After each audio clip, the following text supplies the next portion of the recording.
Olá, sejam bem-vindos a mais uma edição do programa Breves Notas. O meu nome é Ana Paula Lemes de Souza e hoje nós vamos conversar sobre a mira no judiciário. A nossa conversa é sobre uma estratégia que foi adotada pela campanha de Bolsonaro e que tem se agravado agora no segundo turno, que é justamente a mira no judiciário, o ataque ao Supremo, ao TSE, ao judiciário de uma forma geral. Nós sabíamos que as eleições de 2022, especialmente a partir do segundo turno, ela tinha tudo para virar uma reprise das eleições de 2018, especialmente quanto à difusão de fake news e a utilização de uma máquina de disparos em massa dessas notícias falsas e de todo um aparato desinformacional. Só que o Brasil de 2022 não é o mesmo que o Brasil de 2018. Primeiro, porque Lula está no páreo da disputa, com vantagem eleitoral sobre Bolsonaro, e a narrativa de que a Lava Jato era uma operação imparcial, séria, contra a corrupção, virou, no mínimo, uma piada de mau gosto. Primeiro, por conta dos vazamentos da Vaza Jato em 2019, depois, em 2021, nós tivemos a declaração da suspeição do Moro pelo Supremo Tribunal Federal, e depois nós tivemos uma decisão, uma recomendação do Comitê de Direitos Humanos da ONU em 2022, apontando violações sistemáticas aos direitos de Lula e confirmando a parcialidade de Moro. Então, em 2018, nós tínhamos um Brasil absolutamente rendido, impotente para lidar com essa máquina de desinformação e rendido à manipulação do direito pela política. Lula, como sabemos, em 2018, ele era o favorito e o único oponente possível nas urnas para Bolsonaro. Só que ele foi preso sincronicamente em 2018, no ano das eleições, dado como prêmio pelo ex-juiz Moro, nessa história que nós já conhecemos, que posteriormente foi convertido em ministro da Justiça, hoje eleito senador e um aliado importante de Bolsonaro.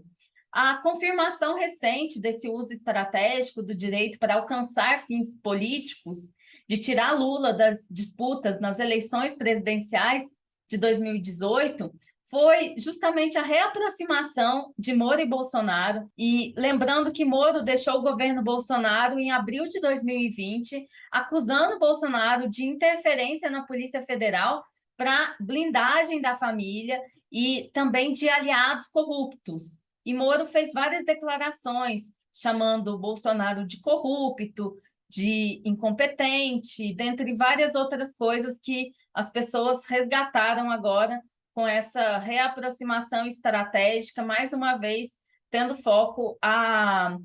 criação ou tentativa de criação de uma desvantagem eleitoral para Lula. O segundo motivo é que o cenário no judiciário também não é o mesmo daquele de 2018. Em 2020, houve um aprimoramento das instituições no trato das fake news, e o presidente do TSE, Alexandre de Moraes, ele prometeu tratar com a devida seriedade os ataques sistemáticos à democracia. Ele já é conhecido pela atuação muito contundente no inquérito das fake news e prometeu que seria muito firme quanto ao combate à desinformação quando ele estivesse na presidência do TSE, tanto que o TSE ele tem um sistema de eleição que é por revezamento. O Bolsonaro já sabia que seria o Alexandre de Moraes, o ministro presidente do TSE,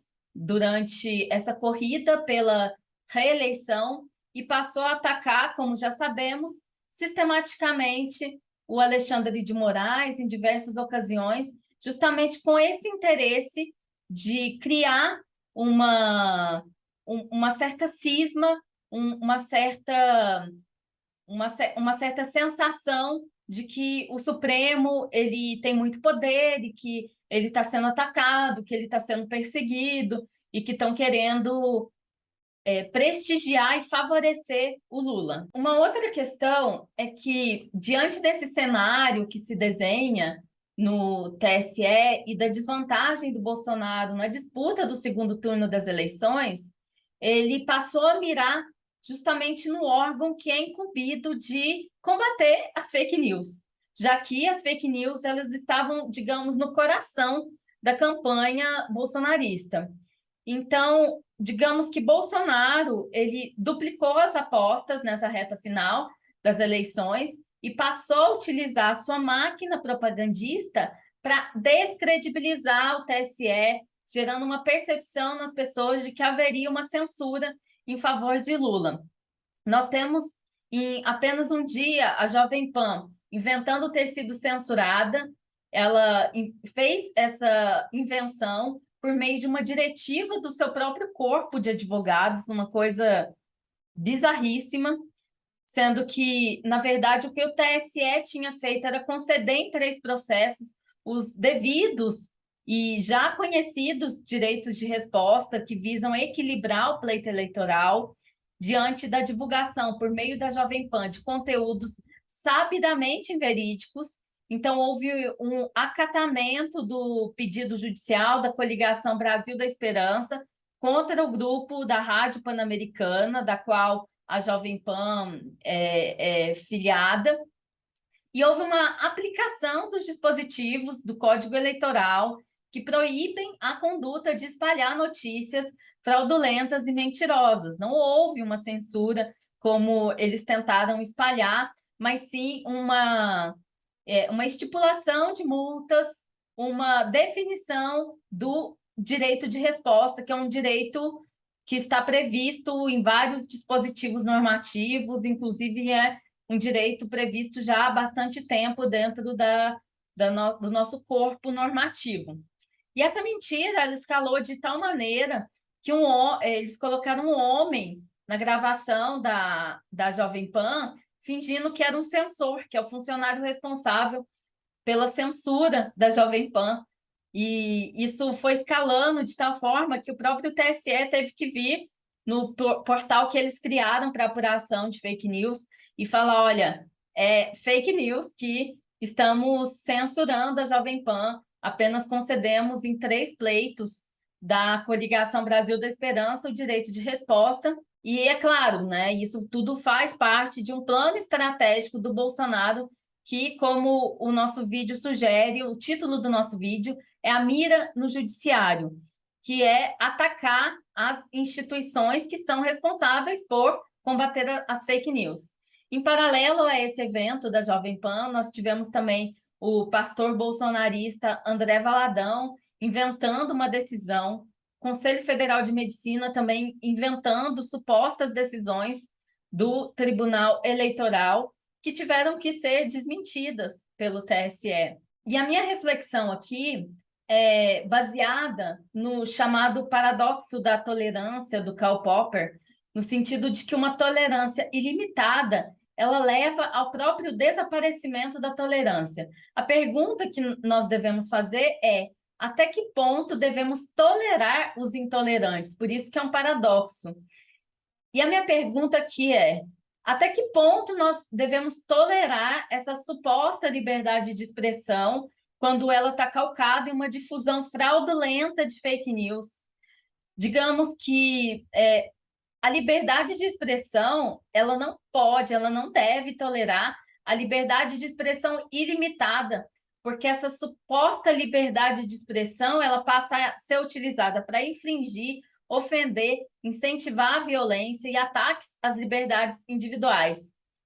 Em outras palavras, combater a mentira, garantir o respeito à lei, garantir o respeito à Constituição não é censura, pois em um regime em que tudo é tolerado, a própria liberdade de expressão se dissipa. Um novo capítulo dessa mira no judiciário foi a partir da publicação do TSE da Resolução 23.714, que endureceu o combate às fake news e à desinformação nas redes sociais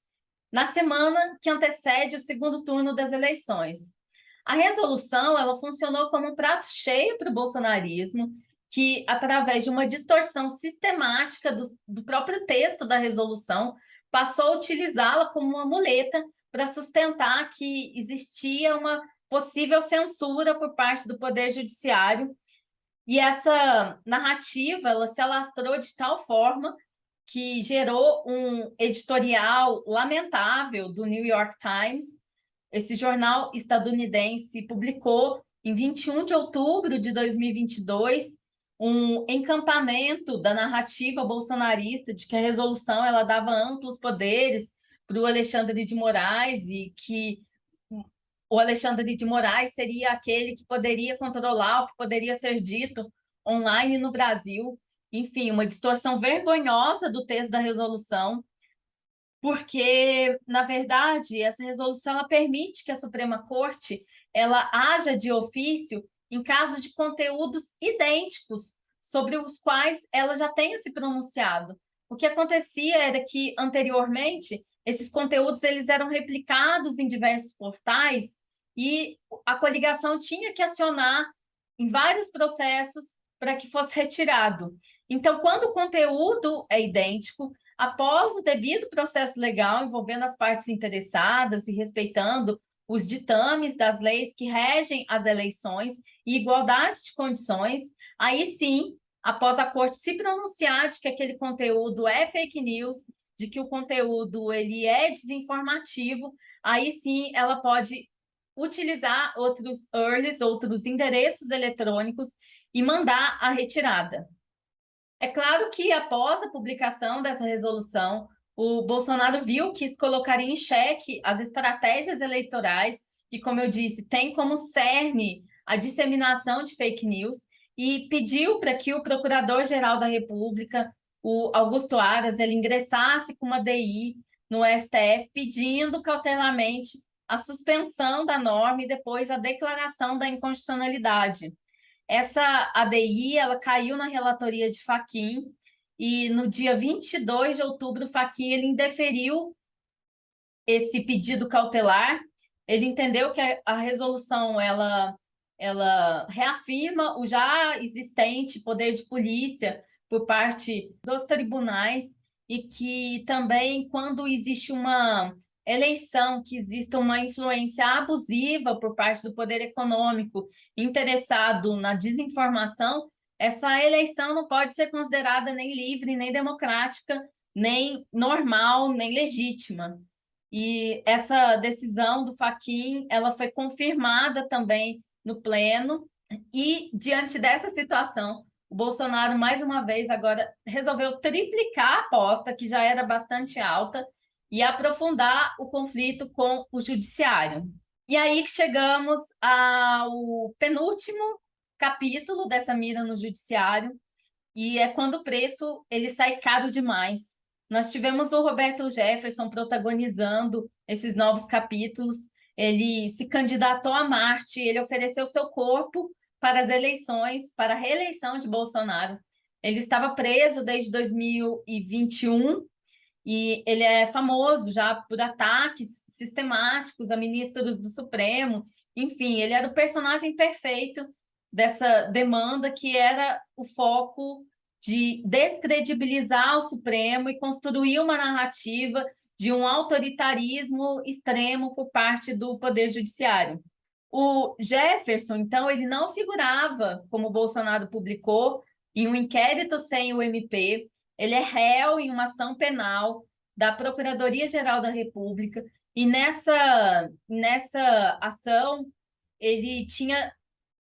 solicitado a substituição da prisão preventiva pela domiciliar por razões de saúde, desde que ele cumprisse algumas condições, como proibição de visita, como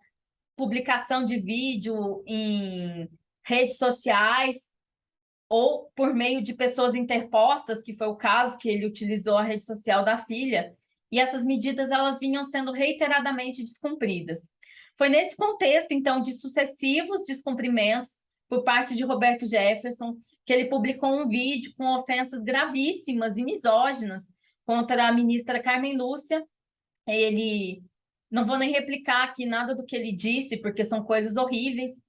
e ele estava acusando a ministra de censura no caso da Jovem Pan, que nós mencionamos lá no início dessa nossa conversa. Então, diante do cometimento de novos crimes, dos reiterados descumprimentos dessas condições impostas para a substituição da prisão preventiva pela domiciliar, foi determinada a revogação das benesses e a volta do Roberto Jefferson para o regime da prisão em regime fechado. A ação ela foi calculada com o objetivo de levar o conflito com o judiciário a um outro patamar. O objetivo do Roberto Jefferson, assim, muito claro na operação policial, era se converter num mártir e corroborar com essa narrativa bolsonarista de que o judiciário, nós vivemos uma ditadura do judiciário, que o judiciário ele tem esse poder extremo e ele, enfim, até atirou granadas contra a polícia, tiros de fuzil, com todo o objetivo de que tivesse uma resposta truculenta por parte do judiciário para que alimentasse a narrativa. Olha como o Alexandre de Moraes ele age, olha como eles fazem quando nós falamos alguma coisa de ministros do Supremo. Mas podemos dizer que ele errou um pouquinho, tá? Estou sendo generosa. Ele errou bastante a mão na aposta que foi triplicada do bolsonarismo nessa mira do judiciário. Claro, o Jefferson ele jogou 3 granadas, ele disparou, como eu disse, vários tiros de fuzil contra os policiais federais, acabou ferindo 2 agentes, e depois, quando ele foi frustrado nesse objetivo, a opinião pública ficou do lado, obviamente, do Alexandre de Moraes, e o Bolsonaro ele acaba enviando o ministro da Justiça para proteger uma rendição mediada pelo padre Kelman, o pseudo-padre, vamos frisar aqui, e não restou outra alternativa para o Roberto Jefferson que não fosse se entregar. E ao Bolsonaro, obviamente, restou negar as alianças com o seu aliado, seu velho aliado, Roberto Jefferson, porque ele agora passou a ser indiciado por 4 tentativas de homicídios e ambos se tornaram reféns na queda de braço que eles mesmos armaram contra o Supremo. E agora chegamos ao último capítulo dessa mira do judiciário, que é a alegação da campanha de Bolsonaro de que existem documentos sérios que, em tese, comprovariam uma fraude em propaganda de rádio em favor do Lula. Ele falou que houve 154 mil inserções a menos para Bolsonaro. O ministro Alexandre de Moraes, ele ordenou em 24 horas que a coligação do Bolsonaro ele comprovasse as alegações e que, portanto, aditasse a petição inicial, que trazia documentos apócrifos, não existia realmente uma auditoria, sob pena de indeferimento da ação e de apuração de crime eleitoral por parte da coligação. A campanha de Bolsonaro aditou o processo, como o Alexandre de Moraes solicitou, e eles, desde o início, falavam, olha, essa fraude vai provocar uma ilegitimidade do pleito. Eles trouxeram alguns relatórios que, na verdade, não servem para comprovar nada do que foi alegado. Isso foi colocado também porque o monitoramento que eles utilizaram em software, ele é feito por webcast. O webcast, ele não é obrigatório para vinculação das inserções dos candidatos, então, os dados que foram gerados e que foram utilizados como suposta prova dessa fraude eleitoral, eles são dados absolutamente incompletos, imprecisos, e independente do resultado processual, a aposta clara do Bolsonaro foi em mobilizar a sua base para que gerasse um ódio ao Supremo, um ódio ao TSE, uma sensação de desconfiança geral, como ele já fez várias vezes em relação às urnas, em relação ao sistema eleitoral como um todo. E o Alexandre de Moraes ontem publicou a decisão indeferindo a ação, encaminhando esses fatos para serem apurados quanto ao cometimento de crime eleitoral. E eu não preciso dizer que o Bolsonaro, naquela convocatória do seu corpo de ministros, em uma reunião de urgência, era um ensejo golpista. Ele queria que os aliados dele eles corroborassem com essa narrativa de perseguição, essa narrativa de ilegitimidade para adiamento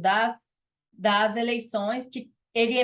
bem sabe que está em desvantagem e agora uma desvantagem praticamente incontornável em relação ao Lula. Então, se o objetivo deles era corroer essa democracia pelo ataque à democracia, sob o pretexto de exercer uma liberdade, digamos que as miras erradas nunca foram tão certeiras, porque eles tentaram dissolver essa liberdade de expressão em uma liberdade de munição, uma liberdade de agressão, e o tiro da instabilidade institucional saiu literalmente pela culatra, porque nem os aliados do Bolsonaro encamparam essa narrativa golpista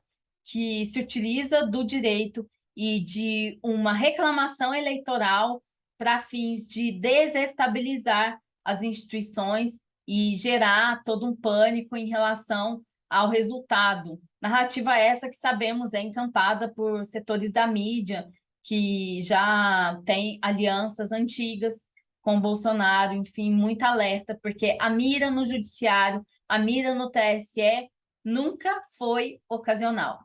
Se você gostou desse vídeo, se inscreva no canal, curtam, compartilhem e esperamos que domingo seja restabelecida algum suspiro de normalidade nesse nosso Brasil.